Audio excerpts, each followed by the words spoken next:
to the Silver Apples Gala.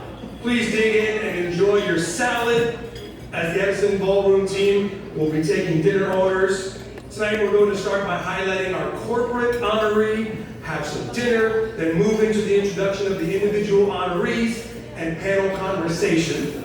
After that, we have an open bar for some additional networking. So enjoy yourself, ladies and gentlemen, and have some fun. But you know what? I'm on stage. I gotta stay on stage, right? I'm not gonna just leave without telling some jokes. Try to lighten the mood, right? That's it. I need a wireless mic. I can't stand on a podium. You know, I need people to see this outfit, ladies and gentlemen. Right? Ready? Now we're ready to begin. That was just corporate stuff. We're ready to have some fun. Thank you, ladies and gentlemen. For those of you who don't know me, I am Vincent Petrofessa. I am 8-year board member of the now Marketing Club of New York. Thank you, yes. I'm also the Vice President of B2B Products for Starista. And sometimes at night, I am a stand-up comedian and I host these events. Now, thank you, sir. I don't want to say host too loud. Hosts have not been very popular lately. If someone comes and slaps me, there's going to be some problems. Please don't slap me. I know a lot of you would love to do that. I'm looking at you, Nick Saratakos, Paul McDonough, I see you over there. And frankly, some of my own team members from Starista, I'm sure would love to slap me. Don't do it. Chris Rock got slapped, but the next day, he was still Chris Rock. He toured all over the world after that. If you slap me, I have to go to work and sell data tomorrow. With a red face. And probably make some cold calls. That's my life. I took a subway to get here. And you want to know something? Dressed like this on the New York City subway, I was the weirdo. I've seen a guy with a snake around his neck, but people were like, what is this guy doing? So please, don't slap me later. You're already lined up for it. Please don't do it. Oftentimes what we did last year, we talked about some industry trends, some industry verbiage, right? Last year was everything was cookies, right? The cookies are going away. They're still here. Cookies didn't go anywhere. Other words like the Great Resignation, right? Who's heard of the Great Resignation? Everyone was like, I'm leaving, and then there was a recession. And like, about that. I'm so sorry, Bob. I would love my job back. Also a new one, quiet quitting. Quiet quitting. No, you're just an awful employee. Is this a new word for this? Thank you guys for laughing. This is great. It's always been my dream to perform in front of my peers while I'm eating salad, so this is my big break. My big break is happening tonight. Thank you. This is amazing. Oh no, a lot of different things. Who's happy that they're semi going back to the office now? Some of you are. Some of you don't like it, do you? Because you remember what people were like at the office. You remember, right? I know some of you. It's like you go back to the office and now you have to smell Jeff. Microwaving his tilapia 5 days a week. What are you, a seal? Why are you eating so much fish, Jeff? Nobody likes you. Thank you. Jeff is here tonight, ladies and gentlemen. Good to see you. I don't know any Jeff. Just my father-in-law. Yeah. Also, who goes through this at the office? You're in the elevator with someone, and it's like stops on every floor, and they're like, must be the local. I will kick you in your face if you ever see that. Also, here's something that I have to get used to. During the pandemic, you were on Zoom, you could turn the camera off and you could go do Pilates, you could do something else. Now, your boss comes and talks to you now and tells you you're not putting stuff into Salesforce. How many people hate Salesforce, by the way? How many people hate putting stuff in Salesforce?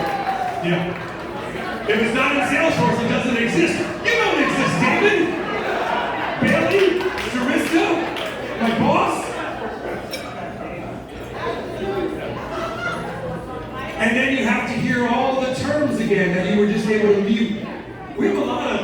in our industry, right? ARR, CPM, right? But the worst term, I don't know if you guys hate this. I hate when my company, especially in front of me, talks about EBITDA. You ever heard that term, EBITDA? Oh, it sounds like you're gonna throw up. It's like, EBITDA. Oh. I am glad you're laughing. I had an awful 3 months, or quarter, as you guys refer to it. Yeah. In my life, not in sales, I am awesome at my job, by the way. I'm awesome. I already hit my number for the year. Anyway, true story. Thank you. I had an awful 3 months. Let me tell you what happened these last 3 months. I'm going to blurt out some phrases, and then I'll tell you a story. This is what happened to me the last 3 months. My 2-year-old saw me naked. A little kid called me a bad name. Right? Also, I sneezed awkwardly. You got it? Stay with me now. So, here's what happened. This is how awful my last 3 months were. I have a little son. That's not the reason it was awful. I love him. But, my son was playing with a little boy at the park. He had bright red hair and thick glasses. He was 7. My son is 5. Right? And he says to my son, "Hey Hudson, let's play hide and go seek. You too, Chubby." Chubby? Who's Chubby? You. His mother was mortified. She was like, "Sir, I'm so sorry. You're not chubby, even if you were." I was like, "Oh, you know, he shouldn't have said that." I was like, "Miss, don't worry. I'm a stand-up comedian, and in 3 hours, this joke will be on stage." Because I whispered to the little kid, I'm like, "Little kid, it's not going to work out for you. You're not that good looking now. Imagine in 20 years, it's going to be really hard for you to meet someone." So, I told that joke on stage, and I was telling it to this mother in this mom group that me and my wife are part of. You know, where she is, tag along, you get it. Anyway, so the woman says to me, "Vincent, how did that joke go about when that little kid called you fatso?"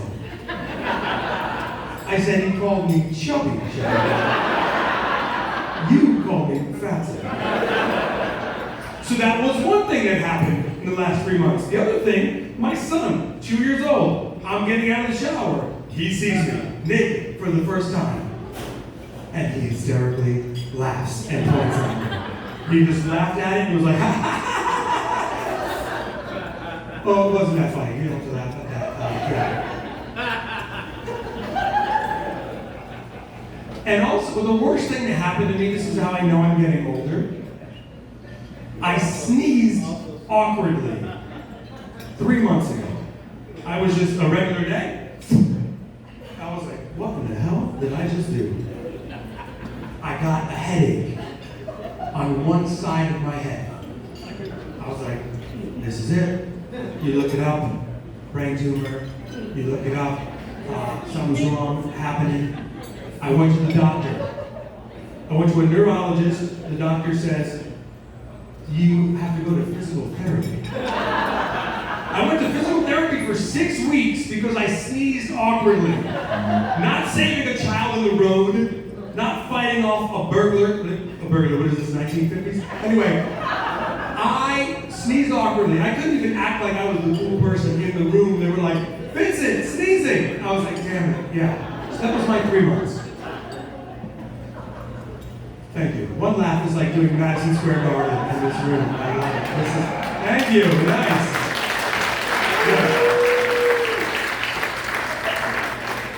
Can I share with you some more stories about, here's for me, I know, and I'm happy people are back tonight. I'm happy people are here. Give yourselves a round of applause. Because last year we did not have as many people here. And we appreciate everyone coming back. And this is a fun party. But there's a lot of parties, and here was a little silver lining for me during the pandemic that I enjoyed. Just one little sliver. Take it easy. One little sliver. I enjoyed that I didn't have to go to the awful parties I was going to anymore. Because parties in your 40s, who's 40 and over? Oh, come on. You see how sad? She's like,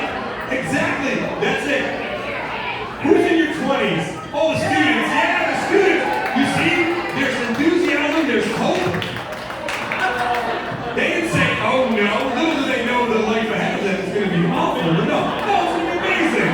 Marketing's a fun career. We did it. But no, parties in your 40s are not as fun as the parties you're going to, right, young man? Is that mom right there? Don't tell her too much stuff. Don't tell her. He's like, Mom, you have no idea. Well, guess what parties me and your mom and your dad are going to? This. We're going to potluck dinners now, too. You ever been to a potluck dinner? Exactly. If you're not familiar with a potluck dinner, what you do is you and the loved one have to research a recipe, and you have to bake a dish and bring that dish to the party and act like you care about other people's dishes, right? Like, oh my God, who made these stuffed Russians? You, Dolores? You stupid jerk. I hate you so much. I wish I could punch you right in your neck, right? Your freaking neck, Dolores. Because she's always like, my secret ingredient is pecorino romano. It's Romano. You pronounce that Romano. Also, in your 40s, I'm going to wine and cheese only parties. Mom, you going to those? You're not my mom. That would be weird because we're very similar age. But that's your mom. That's this guy's mom. Look how pretty mom is. I love all the beautiful moms today. I love it. Moms are amazing. My mom looks like the cigarette from Beetlejuice. And you guys look amazing. Remember that movie? Yeah, true story. Anyway, that just went off on a tangent. I wasn't planning on making fun of my mother tonight, sir. I'm going to wine and cheese only parties. Don't you dare bring beer. Don't you dare bring beer, Julia. And those sound like fun, right? I like wine, like cheese, but not these parties. There's always some jerk whispering in your ear about the wine who has to explain the wine to you that you barely even know this guy. You're like, Vincent, what are you picking up with the Merlot? Coriander? No, Tom, just wine. No, really open up your throat, let it hit the back of your throat. Talk about wine.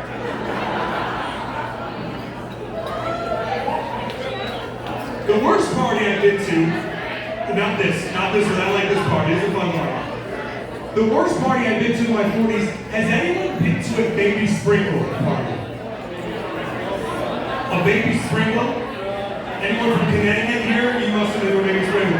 Yes. You've ever heard of a baby shower? Everyone knows baby shower, right? A baby shower is when the woman has her first child.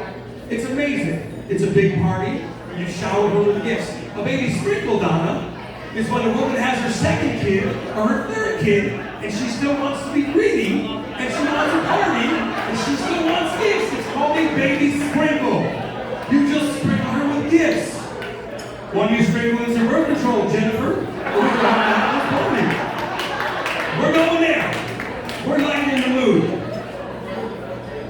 My last story. Can I share one last one with you? One last one that I can go drink? One more. And I'll get off the stage. Thank you, sir, for calling. I don't like my sister-in-law. I hate her so much. Let me talk about her real quick. Can I talk about my sister-in-law? Is she here? She's not here, right? No? I hate my sister. I didn't have to see her. I didn't have to see her for 2 years. My sister-in-law's name is Lindsay, and she got trapped in New Zealand. Not trapped, she was dating a guy, and she got trapped in New Zealand, and I didn't have to see her. I hate Lindsay so much. This is why I hate Lindsay. So bear with me here. Lindsay is this type of person. She moved to Williamsburg, Brooklyn. She became super bohemian. Everything she does has to be different. She got the bangs that just go like this, you know. She like gets me crystals for Christmas. I'm like, crystals? I just got you an air fryer. Anyway, not the same. But I never see Lindsay. And Lindsay, she quit her job, she quit her day job to travel all over the world to volunteer. No. It is this fake white girl volunteering crap, right? She goes to all these third world countries, and I'm like, that's amazing, Lindsay. You must be going to all these countries, you must be feeding the children. I don't know, we don't feed them, we make them necklaces. What? Yeah, really boost their morale. You know what else boosts your morale? Food. Rice. You imagine you're a little girl you haven't eaten in like 3 months? You're like, oh my God, food? No, necklace. Put it on. How's it make you feel? Hungry. That's how it makes me feel. You could have got me a candy necklace or a macaroni necklace. But the main reason I hate Lindsay is because she's a vegetarian. Any vegetarians here? Show of hands. Vegetarian? Yes? Is that you, Meg? No, I'm sorry, I can't see. Allison, let me tell you something. Nobody likes you, Allison. Let me tell you why. This is actually an intervention for you tonight. No, I'm kidding. We love you, Allison. Fellow board member, Allison. Allison, I know this about you, not that you're vegetarian, but you're not the type of vegetarian that gets to dictate where everyone goes to eat, right? Regardless if they're meat eaters. No. Lindsay is this person. Lindsay gets to dictate where to go eat. Have you ever been to a pretentious vegetarian-only restaurant? There's like 37 courses. It's $413. The first course is like a lima bean with beet dust. What the hell is beet dust? Your final course is just olive oil. And for an additional $39.95, Francisco will come around with that beet dust. Francisco, that's Frank. I went to high school. Why did you come around with Francisco? But I love when we go to a restaurant where Lindsay can't find anything to eat. I'm going to share with you the happiest day of my life, besides this performance. I'm kidding. No, they haven't listened one bit. It's amazing. Anyway, I love when we go to a restaurant where Lindsay can't find anything to eat. We went to a restaurant called the Texas Roadhouse. Has anyone been to the Texas Roadhouse? Me, Arkansas knows, right? Me. Lindsay won't be able to find anything on this menu. But like every annoying vegetarian, you have to ask the waiter how it's prepared. So she goes down the list. I'm like, look, please be with me. Please let her starve. She goes down the list. She says, sir, can you tell me about the Brussels sprouts? What we do is we take the Brussels sprouts, we cook those right in bacon. Strike one. Strike one, Allison. What about the baked potato? Oh, the baked potato, before we serve it, we still have a cow alive on staff. The cow licks it, and we bring it right to the table. Oh yeah, but the cow's still alive. Then we kill that cow, table side. Really? It's a family restaurant. Finally, the corn on the cob. Oh, for flavor, we take the corn, stick it directly inside the chicken's cavity. And we let the juices drip right down. She didn't have anything that night. She was like, what am I supposed to eat? What am I supposed to eat? And I'm like, why don't you eat a necklace, Lindsay? Thank you, ladies and gentlemen. You guys are amazing. Thank you for letting me add some levity to this night. We have a special night for you. Thank you for allowing me to be part of it. I do this for free. I love doing this for this club. I'm going to be a board member again. I'm up for election. I was just debating whether to do it, but I have to do it. I love this organization.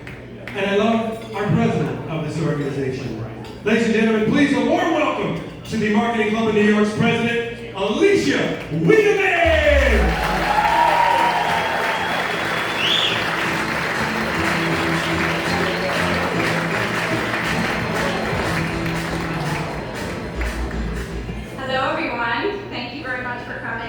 I am always a little disappointed to follow Vince because I will not be nearly as entertaining. Let's get that out of the way now. But I do want to take a moment and welcome you all tonight. We're very excited to have you here. As Vince said, we're really thrilled to have the room full again. It's been a couple years. It took us a while to get back, but it's beautiful to see the audience tonight. Tonight, we certainly have a lot to celebrate. We're so honored to have you here with us, and I want to just take one quick moment to acknowledge our sponsors who really made tonight possible. So the Silver Afros Awards Gala is supported by sponsors for the event as well as our corporate honorees for the year. So quickly, we'll just go through the list. Our title sponsor tonight is Abstra, so thank you very much.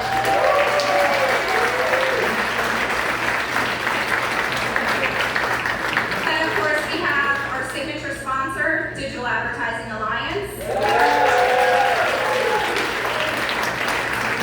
And our tribute sponsor, the customer.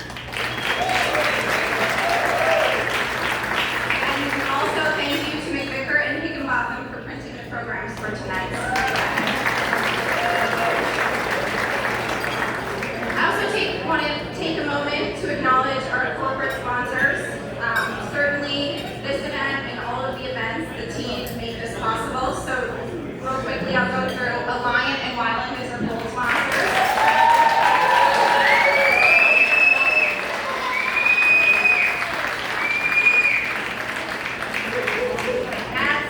Arista, Epsilon, and Claritas as our silver sponsors.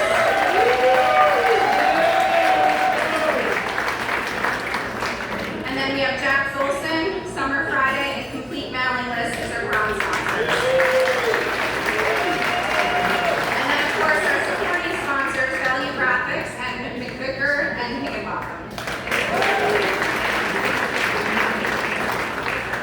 I'd also like to take a moment. One of the core elements of our club is supporting students. So I want to have a second where all the students that are here tonight stand up.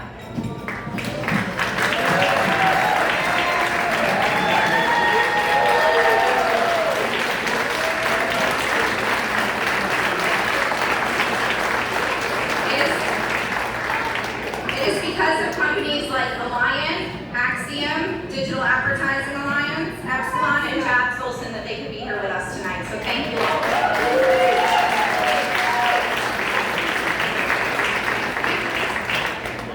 Thank you also to our 2022 Silver Apples Entertainment Chairs, Chet Dalzell and past President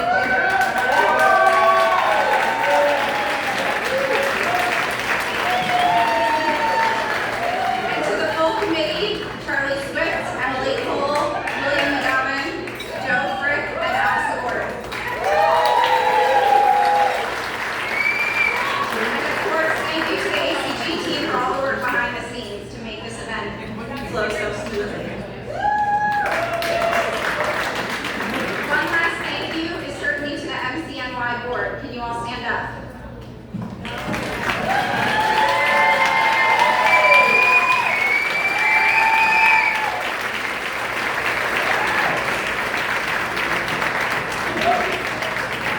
MCNY has always been a volunteer-run organization, so it is because of those people that we are able to still have the organization and be here today.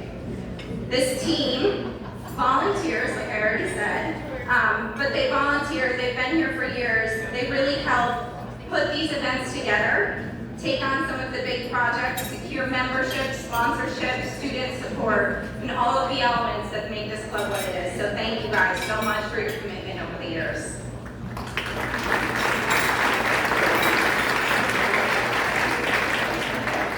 Now on to the awards. The awards were created in 1985, really to recognize the many contributions that different people have made, both from MCNY and the industry overall. The criteria was always very simple: 25 years in marketing, notable professional success, and a record of giving back, which is of course one of the most important. When we look at the caliber of honorees that we have here with us today, this Mal Dunn quote really says it best. For this and so much more, we thank our honorees and acknowledge those who preceded them, those who have helped keep this industry moving forward while giving back. Let's take a moment and have all of our previous honorees in the audience stand up.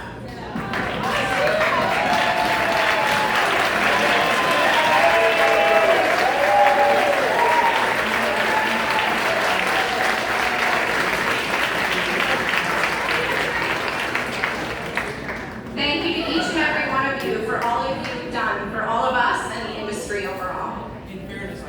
Now, I'm honored to be the first to formally congratulate this year's honorees.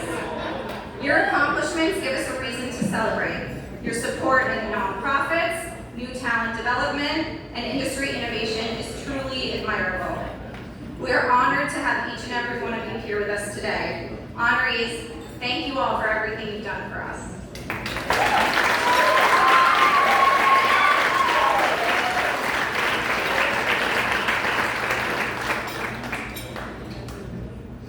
Thanks, Alicia. And now I'd like to start the evening off by celebrating our first honoree, our corporate honoree, Astro.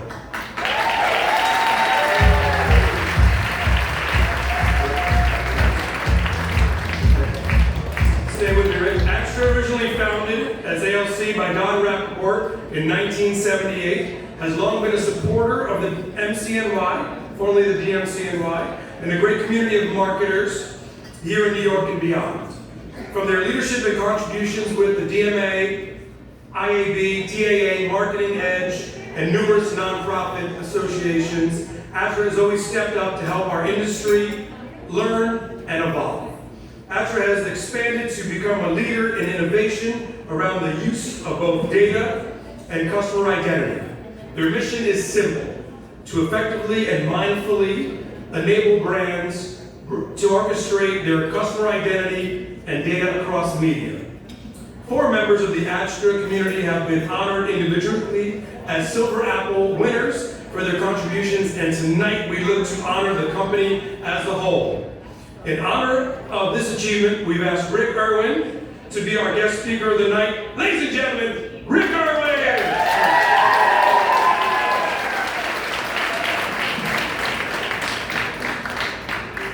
Well, thank you, Vincent. I thought you had that intro all memorized, but then you were kind of reading it. It's great to be with everyone tonight. And on behalf of everybody at ADSTRA, I just want to thank the board of the Marketing Club of New York for the honor of this award. It has been a long time since I've been back at the Edison Ballroom. I think for me it's been 3 years. So how great is it to be back here with all of you, celebrating the way we always did every year, and it's really a great feeling to be back. It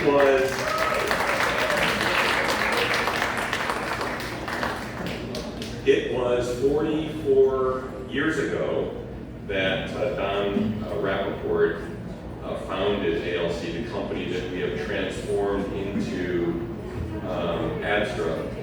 And Don is still an important shareholder of the company, and he's a board member, but he's not active in the business day to day. Otherwise, I know he would have wanted to be here celebrating with all of us tonight. But I know I speak for Don and Susan Rappaport, and many of you know the Rappaports, in saying that the Marketing Club of New York has been really an instrumental source of networking and partnership and friendship and camaraderie for about 4 decades for many of us at ADSTRA. So a super meaningful organization to be a part of.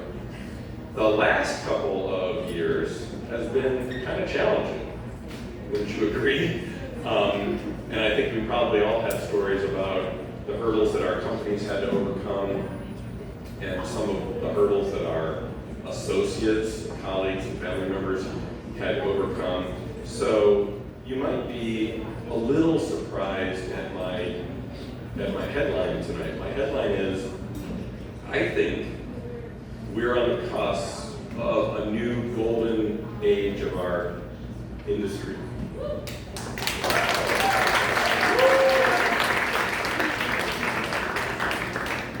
And that doesn't happen very often in any industry, but it's happening in our industry right now, and it will characterize the next 10 years of our working lives in this business. So what do I mean by golden age? I mean a renaissance where our businesses grow faster than normal, our businesses perform better than normal, there's more innovation, maybe there's a little less price sensitivity, customers are coming to us. That is what I believe we're facing. I'm going to tell you why tonight. But we've experienced a little of it at ADSTRA over the last 3 years. With no acquisitions, we've doubled the size of the company.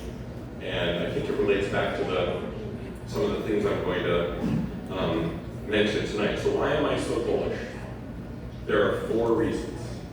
Because consumers are behaving differently, because the discipline of marketing is changing fundamentally, because media has changed dramatically, and because the privacy landscape is changing. So let's start with the consumer part. So consumers are buying differently than they used to, and you don't have to take my word for it, because probably everyone in this room is a part of that phenomenon. In almost every sector of consumer spending, brands are becoming, the growth in those sectors is driven by, let's put it that way, direct-to-consumer marketing. It's an incredible phenomenon. Every category leader that you talk to in consumer brands, if they haven't already been a direct-to-consumer marketer, they're shifting their strategy and they're shifting their spending to be more engaged directly with their consumer. Or, if they're not, they're facing an upstart, disruptive challenger who's a direct-to-consumer company in their sector. And check me on this after tonight, you'll see it in every single sector of consumer spend. It's kind of incredible. And if you weren't really focused on it, it's sort of snuck up on us over the last 5 years or so. So, show of hands, how many of you have bought a car online? I've done it 3 times in the last 10 years. It's a fundamentally better experience than every other time I went to a dealership. How about groceries? Who's bought groceries online? Almost more than half of you. How about eyeglasses online? Ever done that? Easily half of the people in the room. Pet food online. Oh, my dog food. I don't want to lug that 50-pound bag of dog food home. So you get the point. And how many websites do you go to now for a brand that you know, where they used to say, help us help you find a retailer that sells our products? I challenge you, go to the last site you can remember like that. Now they'll sell it to you directly and ship it to your house. Right? It's fundamentally changed in front of our eyes. So of course, marketing is changing to match that. When I accidentally landed in our industry, and I love that a lot of us accidentally landed in this industry. My last marketing job before that was at Quaker Oats. Quaker Oats couldn't be further away from a direct response driven organization, but when I became involved with direct marketing, it was like a thunderbolt. I was, whatever I was, 26 years old, and I said, this is a fundamentally better way to do marketing. Why isn't everybody doing this? This was in, 1992, I guess. And we know why it's fundamentally better. There's no intermediary between the brand and the consumer. There's no trade promotion spending, couponing. There's there's instantaneous feedback about your product and your offer. There's highly measurable campaign results. I could go on and on. I'm preaching to the converted. You all agree this is a tremendous way to reach consumers. And every single brand that has had to embrace direct-to-consumer, because that's the way consumers are buying now, who didn't grow up as a direct marketer, they realize they don't know how to do it. They have to learn. If they're being pressured to become a part of direct-to-consumer, they have to be good at that, but they didn't grow up being good at that. So they have to learn. Who do they turn to? They turn to people like us. They need help. They need help.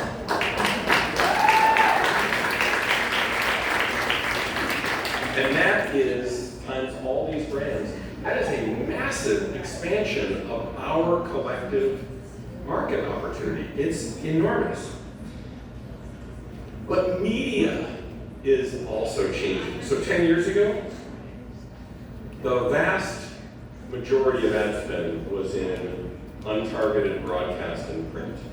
Today, the clear majority of ad spend is in digital media. And digital media is addressable at the person level, at the individual level. I can't, I just can't overstate how much of a sea change this is for all of us in the room. If you understand the plumbing of how digital media works, the technology plumbing, as many of you do, you know it is highly, highly measurable and accurately measurable if you know how to do it. So for the first time ever, and I'm loath to say, think this is an unprecedented thing, but this is an unprecedented thing. For the first time ever, both the way brands are doing their marketing to consumers, and the media through whom they're communicating with those consumers.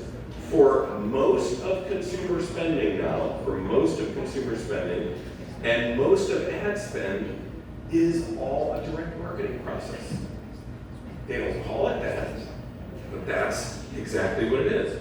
So I just can't overstate what a massive opportunity that is for all of us in this room. Some of you are nodding your heads because you're already there, you're already taking advantage of that. But for those of you who aren't, I just want you to know your business, your capabilities, your products and services, your intellectual property, and your best people are more valuable than they have ever been before.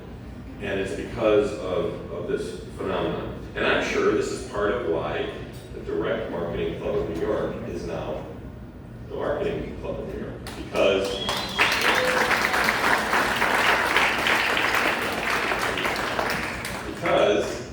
all marketing now is direct marketing.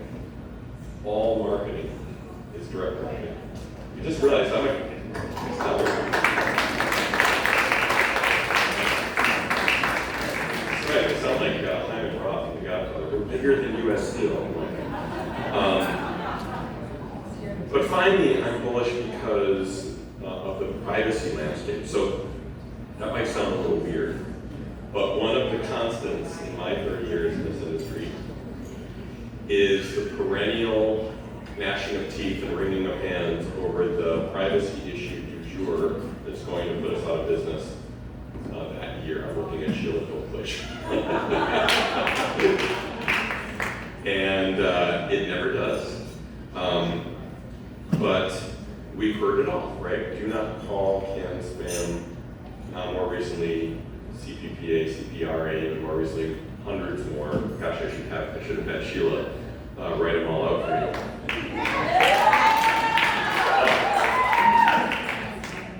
But here's what I know. Consumers are happily and freely sharing their data with brands more than ever before, and it's an exponentially greater amount.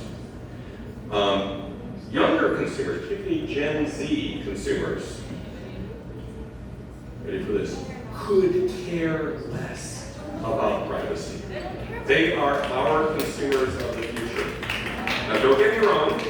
I know there's weak applause on that one because you're thinking I've seen different things. Of course, don't get me wrong.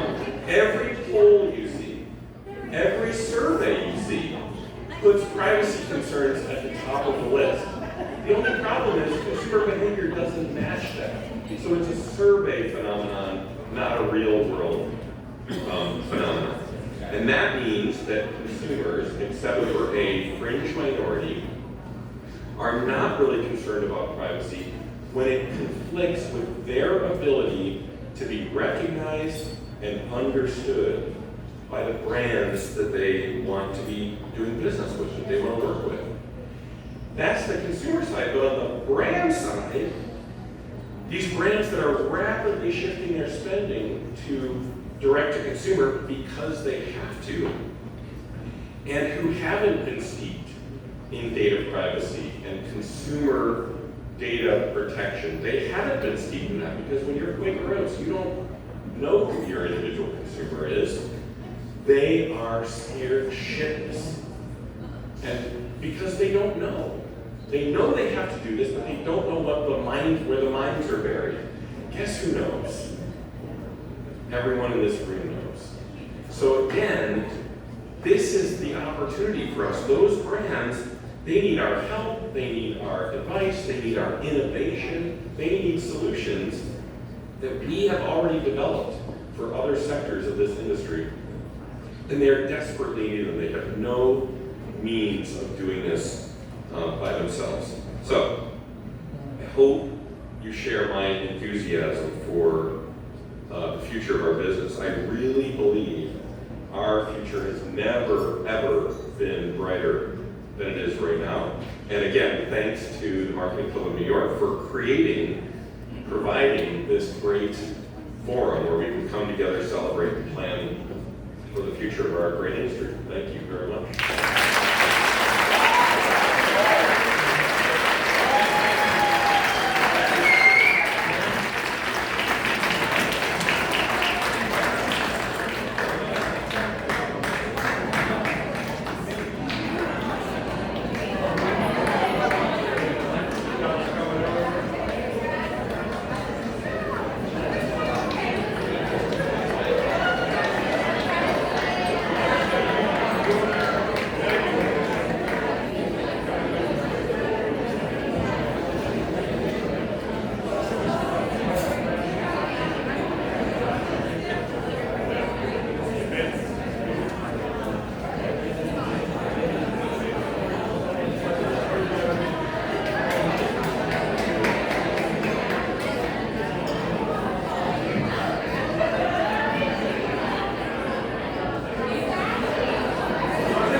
One more time for Rick Early, ladies and gentlemen.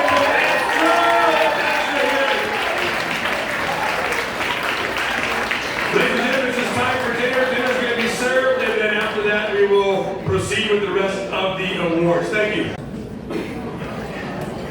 Before we get started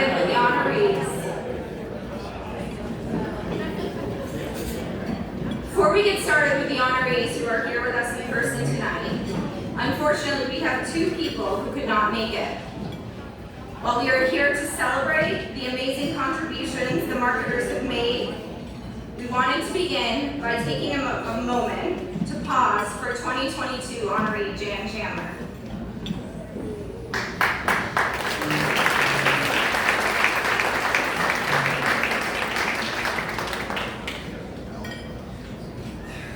It's heartfelt sadness tonight that we're recognizing Jan posthumously. I can't believe I was speaking with her a week ago.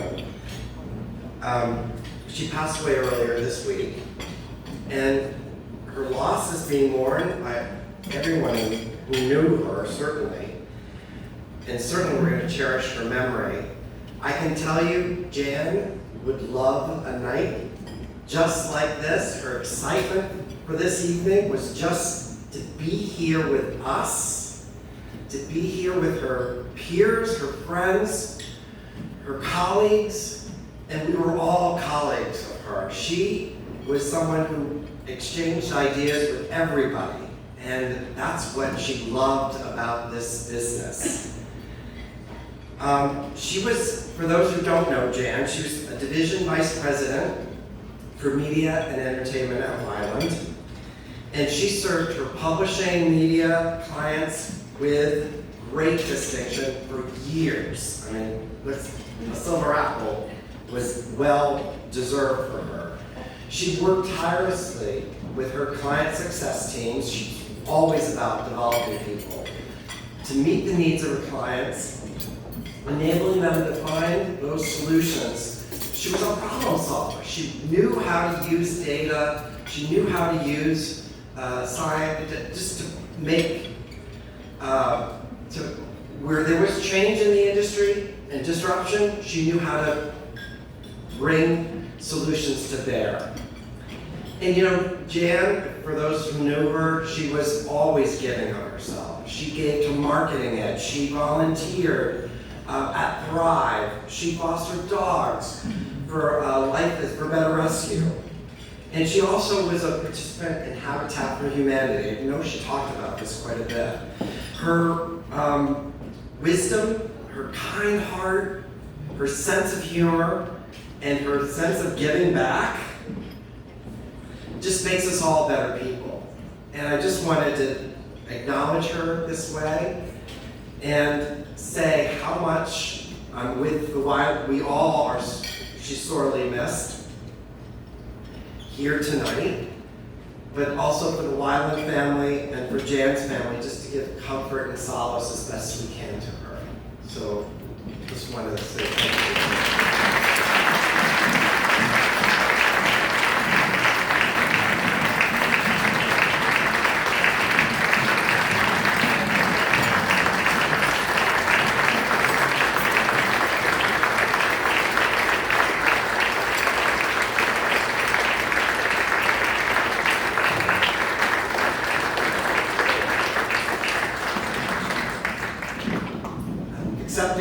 for Jan tonight is Dan Wells.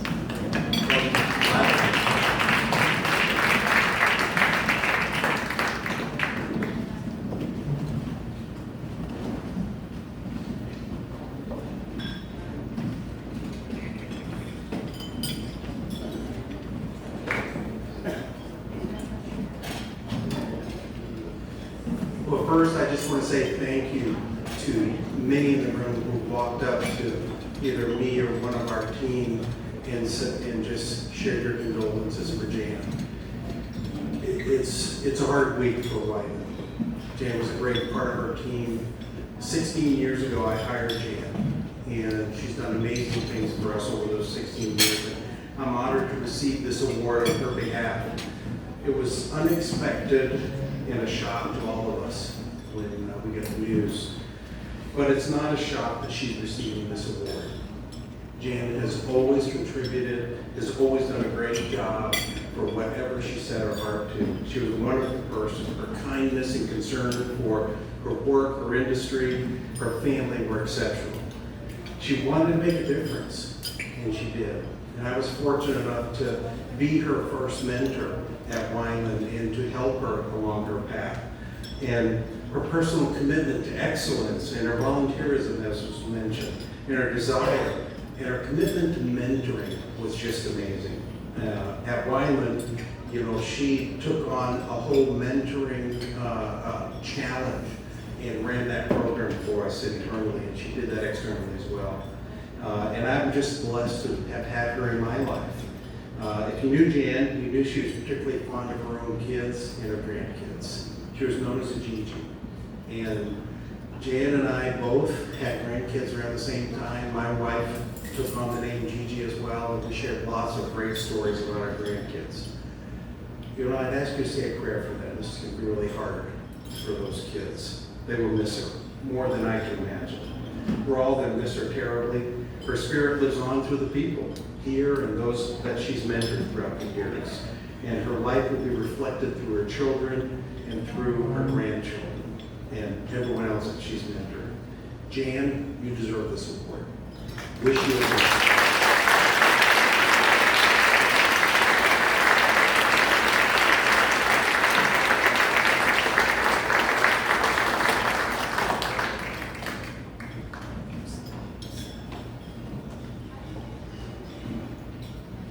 Thank you very much, Dan.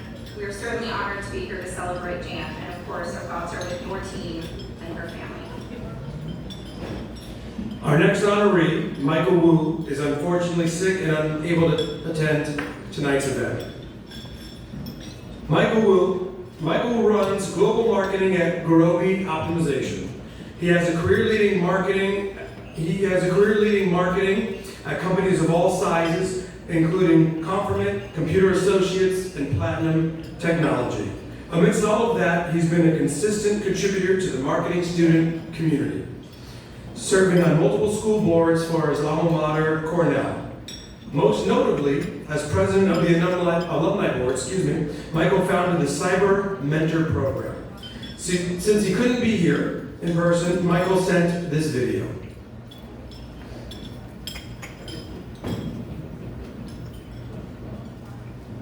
Hello and good evening. I hope everyone is enjoying this amazing award gala.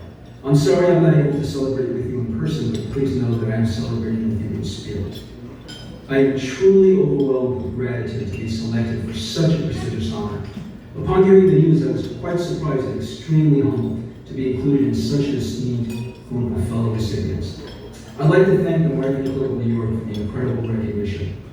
This award truly hits home for me, as marketing has been my professional passion for over 3 decades.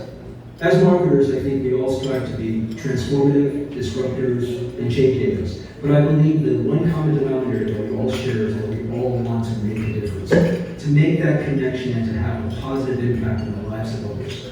I try to apply that guiding principle to my professional life as well as my personal life, and I'm a big believer in paying it forward.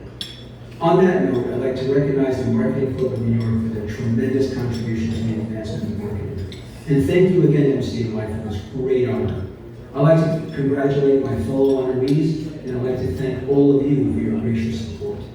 In closing, I will leave you with one of my favorite quotes. How a person makes a living is measured by what they take, but how a person makes a life is measured by what they give. Thank you again, and have a wonderful evening. Awesome. We thank Michael for all he has done and are excited to welcome him to the 2022 Silver Apple Family and Honorees. One more time for Michael.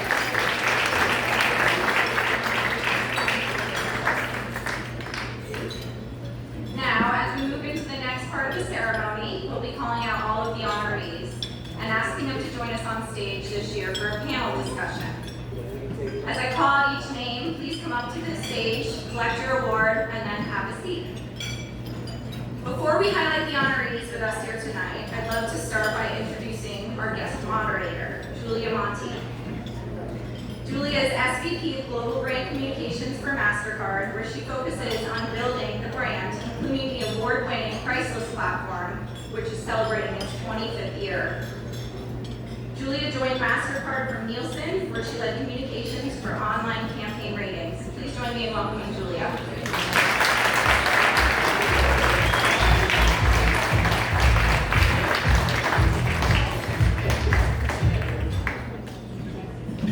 Now, I'm excited to introduce our first honoree for the panel, Sheila Colplaser.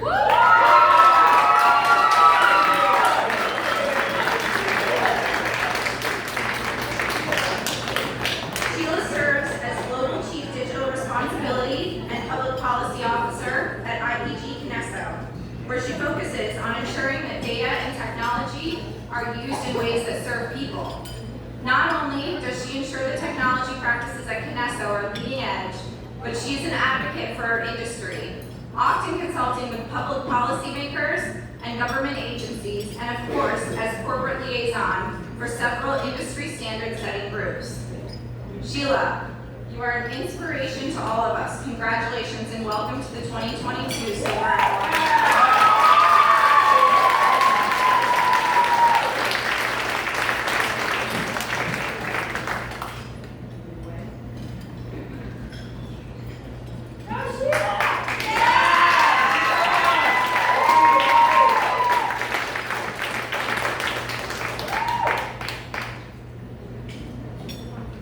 All right, next up we have Jim Capico.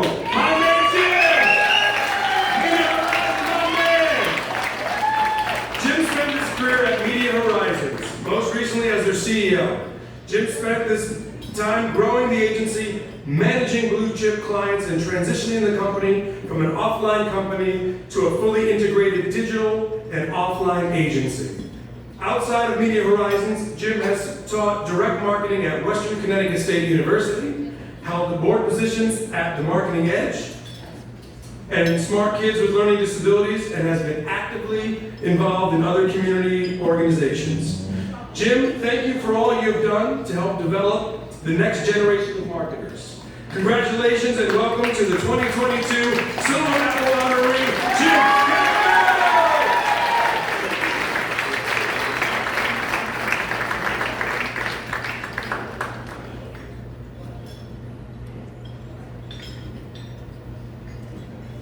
Next up, we have Steve Carbone.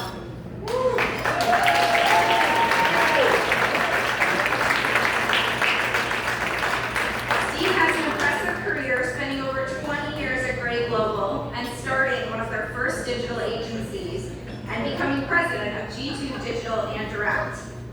More recently, Steve has been at the helm of MediaCom as their Chief Digital and Activation Officer, where he oversees their biddable media and ad operations, AI automation development, offshoring, and optimization teams. In the role, Steve also leads partnerships, setting the standards for platforms like Google, Facebook, TikTok, and Amazon. With such an impressive career, it's an honor to welcome you, Steve, to our 2022 roster of honorees.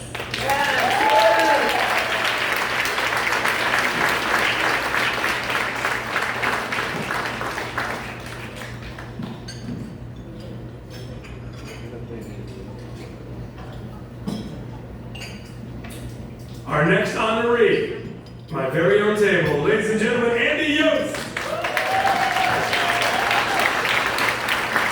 Andy is an award-winning marketer leading teams at companies like Dow Jones, Gannett, Columbia House, Amex, and Prudential. More recently, he served as CMO at healthcare company Kinsa, and he currently serves as the CMO of HomeServe USA. Throughout his career, he has focused on aligning data analytics and technology to deliver innovative campaigns that drive ROI. Andy is a member of the Executive Forum and an alum of Marketing 50. Andy, you had an impressive career. We can't wait to see what's next. Congratulations and welcome, 2022 Silver Apple Award honoree, Andy Young.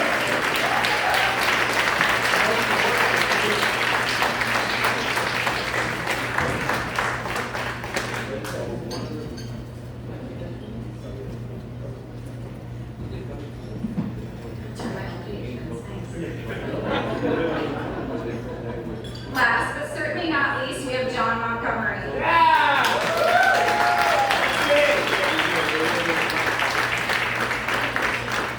John joins us from Group M, where he's currently EVP of Global Brand Safety. Aside from leading the global team, in his role, he has helped establish organizations like Global Alliance for Responsible Media, Digital Advertising Alliance, and Trustworthy Accountability Group. John has also represented the industry to the U.S. Senate Commerce Committee, served as chairperson of the 4A's Media Council, and is a board member and advisor to several nonprofit and for-profit organizations. He also co-chairs the International News nonprofit Internews, which supports independent media in 100 countries. John, thank you for everything you've done across the marketing industry. Congratulations and welcome to the 2022 honorees.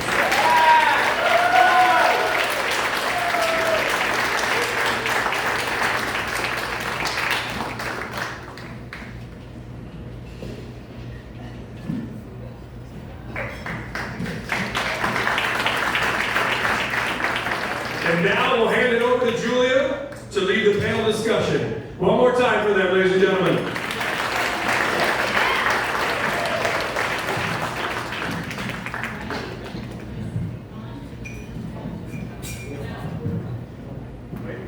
Yes? Oh, okay, there we go. All right, well, thank you so much for having me tonight. It's amazing to be on stage with this fabulous panel of honorees. And really fun to be out and fancy again. Everybody looks lovely. I saw a lot of sparkles. So I think everybody did it right tonight. So thanks for having me. All right, so we're going to start with either a tough one or an easy one for marketers. I need just one word. So, what is one word that has defined your career? Can we start with you?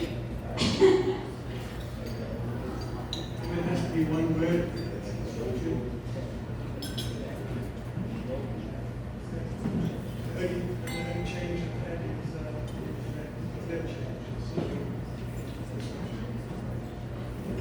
For me, it's curiosity. I've always been fascinated with consumer behavior and and it's really helped drive innovation.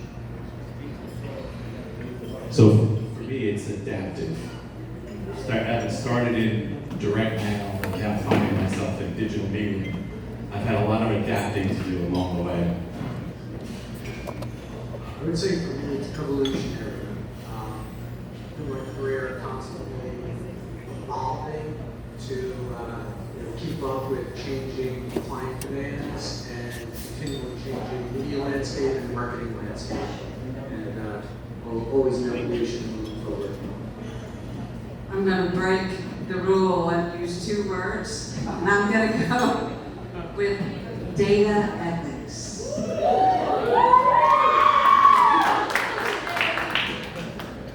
Love it. Well, we've heard tonight we're in a bit of a marketing crossroads, or a bit of a marketing opportunity, depending on how you look at it. Lots of change around us, from the economy to politics to technology. There's a lot to be caught up on in terms of the consumer. So I'd love to hear, maybe Sheila, we start with you and then work our way back. So how are you staying close to the consumer's changing needs and delivering on them? Great question. I'm glad you asked. So in my daily job, The most important thing I think we need to remember as marketers is the data that we use relates to people. And the data deserves as much dignity as people do. So, people do. So we have to think about that in our daily use. It takes a great deal of governance. How do I stay close to it? Every day, every way, I listen, I watch, I learn, I plug in. I work with Congress, I work with consumer advocate groups, and I work with people. One of the things that I've been doing in my work at Kinesso is we're thinking about words. Words have power. So we run a program called Words Matter, and we've got to think in terms of not consumers, because that says we think about people and what they consume. We're beginning to use the word people because we are all people. And people are, yes, consumers, yes, professionals, yes, community people, yes, parents. And so people is sort of the lens with which we need to do our work today. And remember, the new laws that are coming in, they do apply to people, not just as consumers, but also as employees and as business professionals. So think about who we are and always start with the intention that data that we work with deserves the same dignity that people do, and that we are multi-dimensional people and we are all a connected community.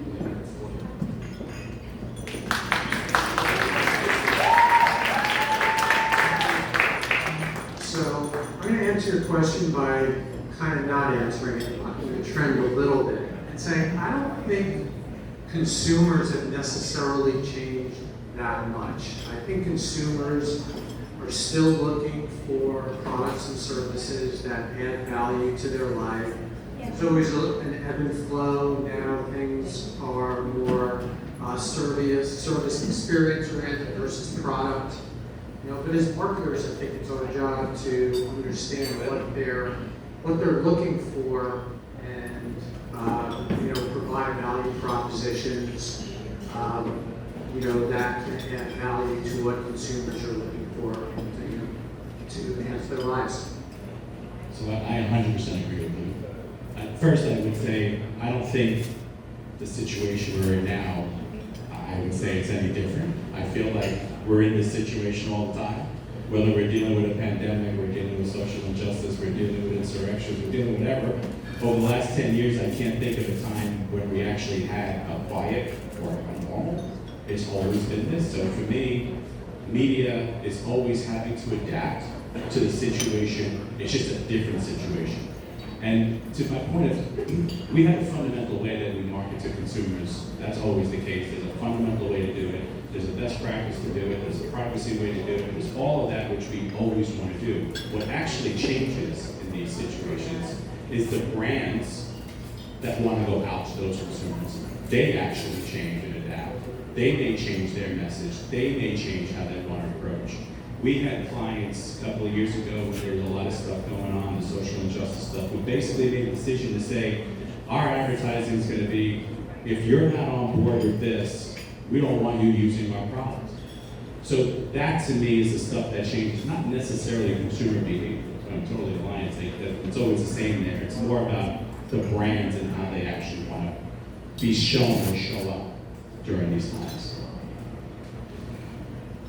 So I love the view that it's all about people. That is so important. And for me as a marketer, I've never viewed my job as just ending after I've acquired a person or a customer or at various stages of, say, acquisition or retention, but really understanding the whole customer experience. The best brands that you interact with, leverage technology, leverage digital experiences to really create strong connections with those brands. And so for me, it's about how do we bring the best of how our brand shows up into all the experiences that we put together for our consumers. So it could be driven by technology, but it really could just be driven by the data insights to understand more effectively what our consumers are looking for.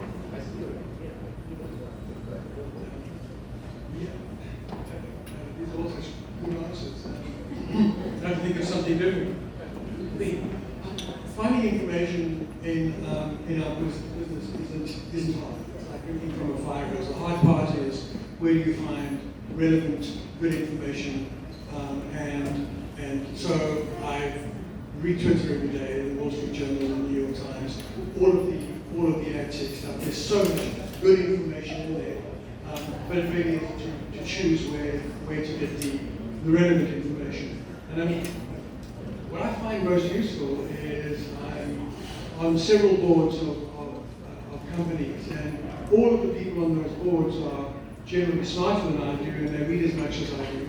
And so you can get an enormous amount of insights from the people who are also reading, who are also wanting to analyze the same thing. And then from there you get insights. And I don't have to tell you how we will continue doing our jobs in the same way, and then Elon Musk buys Twitter. And then for the next 2 months, our entire brand safety team globally is completely consumed with how is this going to affect our brands, how do we keep our brands safe, what are they going to do with moderation policy. So you can expect information all you like, but then sometimes something happens which turns you're going to find a job on You know, I thought maybe you had an interesting couple of weeks, John. Just a little. Yeah, just a couple. So, one of the things in reading your bios and talking to you, hear this introduction and seeing the pictures, I think one of the amazing things is that you're not just great at jobs, which you are, but you're really great people too. And it's about giving back to your communities. So I'd love to touch upon that. I mean, we have the next generation of marketers here in the room, and it's important for them to understand that impact, right? And so maybe Amy, we can start with you. What is impact all about, and how do you feel like you're delivering on it in your life? Sure. I would say for me, my mentors throughout my career have made so much of a difference in terms of helping me develop as a leader. And what I like to instill in people at all levels is the importance of the network. I don't know how many people I encounter who don't actually build or leverage their network, not only for business opportunities, but just for personal development. So you being here tonight is amazing because you're building your network, you're making connections. That not only helps you be successful in your job, it just makes you a better leader overall. So I would just say, as an individual, make sure you're building your network, and as a leader, make sure you're giving back to professionals across the board through mentorship. So we have an important responsibility to make sure that we're creating advertising that is making it better and working harder for people. It's like advertising's got to work better for people, and that has to be. And everybody knows we're all consumers. We all surf on our mobile phones. We all know what bad advertising looks like. We all know the ones that are hogging up our data plans. We all know the ones that are the basis of our privacy. We all know what those ad models may look like. We want to create ad models that are providing value for people, providing value for consumers. And that's an important responsibility, because if you're in this business, you need to be in this business to be making it better. So that's part one. Part two, if you're going to be in a company where you buy a whole lot of media, you then have a sustainability responsibility. And that's another really important part of what we're looking at is which media owners and which media providers can we work with that we know are taking sustainability serious, in that they're creating technologies that allow less usage of servers, less waste in servers, less waste in electricity, less server farms, anything that's allowing them to become more streamlined, so that as an advertising community where we're spending billions and billions on impressions, we're able to do it in a way that's also going to help the environment. So those are two areas of that. All right, so this time I'm going to agree with Steve. I was thinking about it, where he started with, bad advertising. I just want everyone to, and I think what brings this to mind is all of the political advertising, which we've had to endure over the last few months, which thankfully is over, because, when you think about things that are just, all negative, not positive, really, it's amazing what that has come to. So I think it's the opposite of that, and making sure that the brands we're working with, we're positioning them in a positive way that really enhances their brand value and shows the positive elements of the brand. That's from a marketing perspective. You know, I think from a corporate perspective, it's giving back.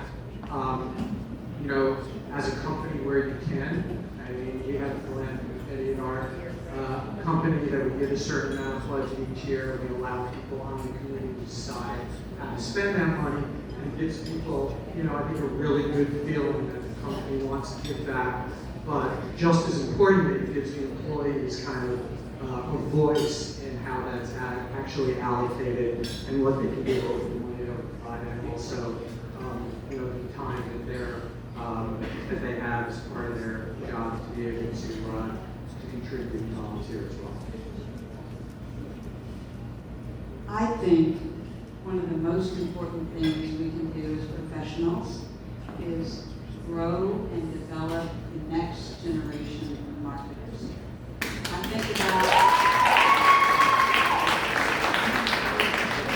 being a young girl, on fire, enthusiastic, looking for something to do and sink my teeth into. And I'm so thankful for all of the people that took a chance on me, that grew me, that mentored me, that developed me, that pulled me up.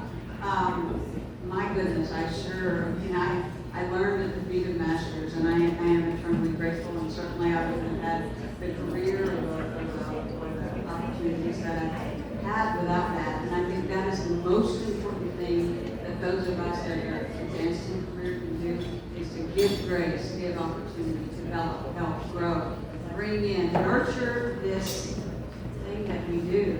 Think about it. Marketing creates marketplace, and marketplace is one of the most fundamental things that we do. It's important what we do. It's connective tissue among all people.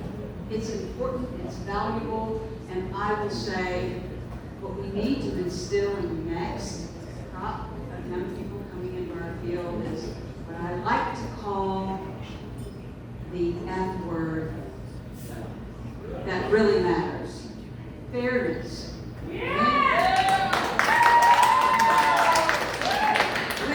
When we market, when we advertise, is it fair? Is it a value proposition fair to all of the stakeholders?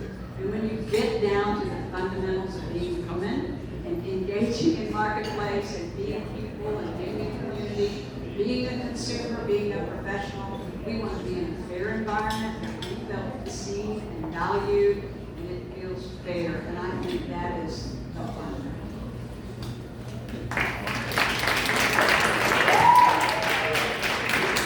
Is there anything to add, John?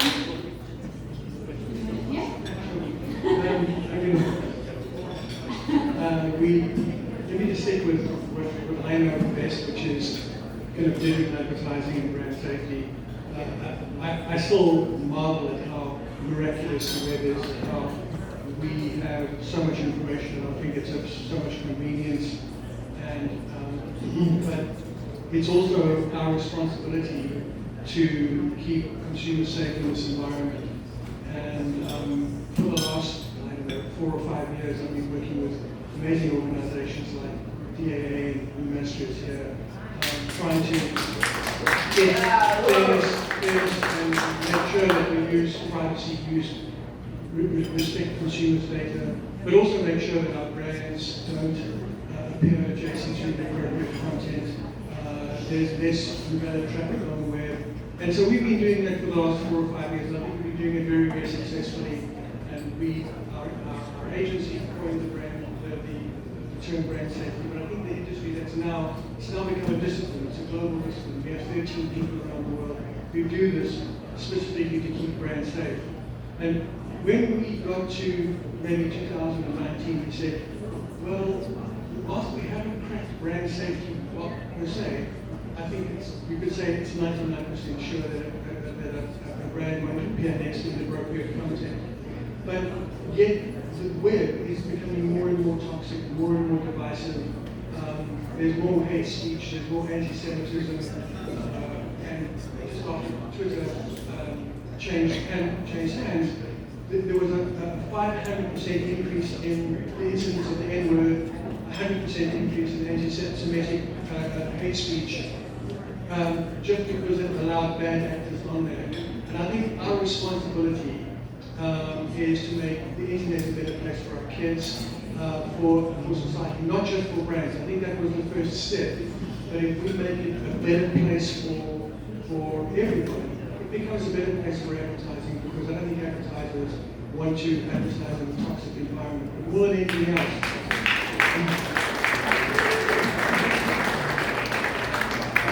But more than anything else, we all have children, we all have, we don't want to be exposed to this device of misinformation, and we have a responsibility. Thanks, John. So this will be our last question. I think you make a really good point there, right? We come at our jobs from a place of humanity first. So one piece of advice for everybody in the room, particularly those up-and-comers, from the human side, looking back at your careers, your families, what's one piece of advice that you would give? Let's start with Steve. First, just find a mentor. Find somebody who can help you get you through your career. I am lucky enough to have had 5 of those throughout my career. One of them is sitting in this audience right there in the back.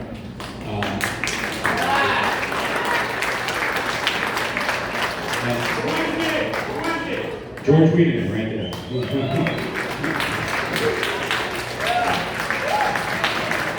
So that's really, really important as you start your journey. Find somebody you can trust, get that mentor.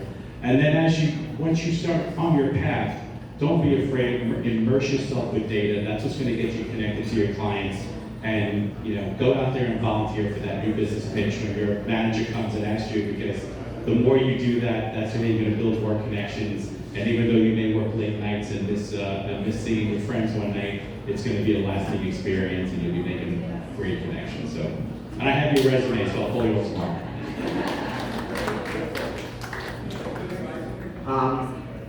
Fortunately, I've had the opportunity to share this advice in the past, having 2 sons who are early in their career and involved in Marketing Edge with a lot of college students. The things that I would say is early in your career, and for me, when I look back as pre-30, is it's not always about the money you make in your jobs early on. Obviously, you need to get paid fairly. That's table stakes.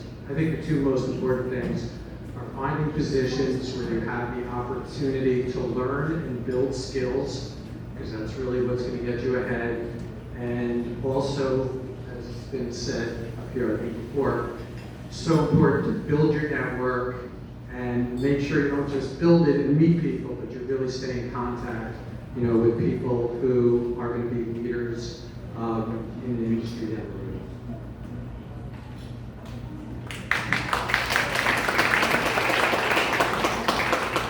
When you're starting out in your career, it's probably not going to be your ideal job. I would say there are 3 things you need to keep in mind. Number 1, every single opportunity that you have is a learning opportunity. There is something you can learn, grow from, extract, develop from everything. It could be sweeping the hallways, and you will learn something good that will help you and carry you through it, number 1. Number 2, every time you have an opportunity, look for a way to add value. You may not be the star, you might be number 2, you might be number 10 on the team, but every single time, just look. I can't be the star, but I can add value this way. So always, always, always add value. And the 3rd thing that I would tell you starting out in your career is cling violently to your integrity. Always do the right thing. Be brave enough to do the right thing in every situation, always.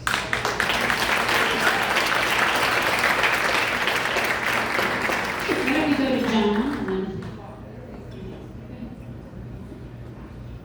Yeah, there's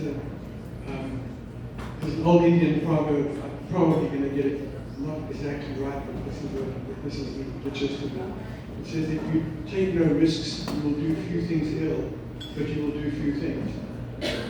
And I think that a lot of us are scared of taking risks, particularly early in your career. I don't think you'll ever be fired for taking a risk. You think you might be fired for taking a risk, but I don't think that you'll ever be fired for taking a risk. But you certainly won't get noticed if you don't take risks. So really consider taking risks. And then the other thing is really simple. Just say thank you more often. It costs you absolutely nothing, but it pays huge dividends.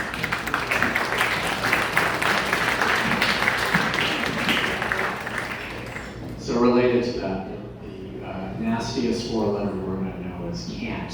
So we have to make sure that we approach our career and everything we do with we can make this happen, break things, have fun, experiment along the way, and I think you will find you end up with better solutions at the end of the day.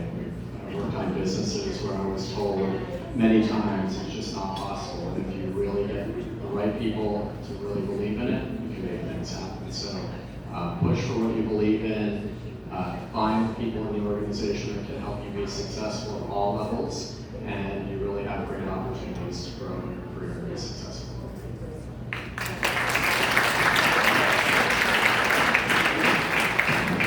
So please join me in thanking and congratulating our honorees.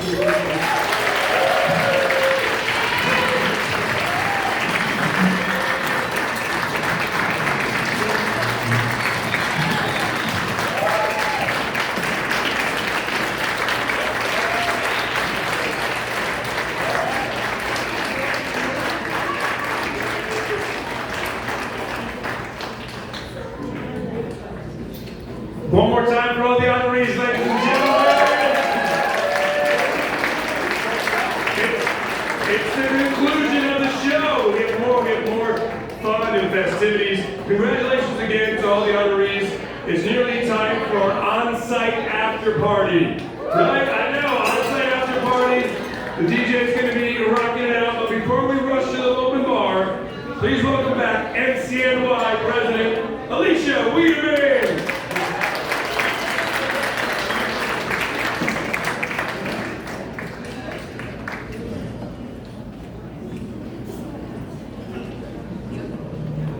Okay, tonight, we've gotten just a glimpse of what makes these honorees great.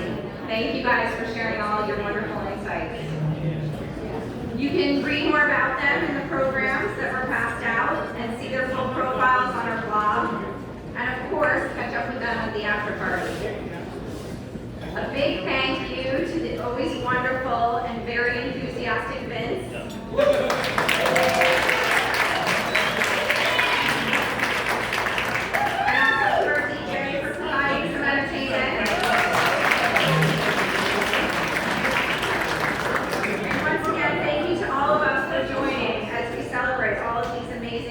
This evening. I hope to see you all at NCNY events next year.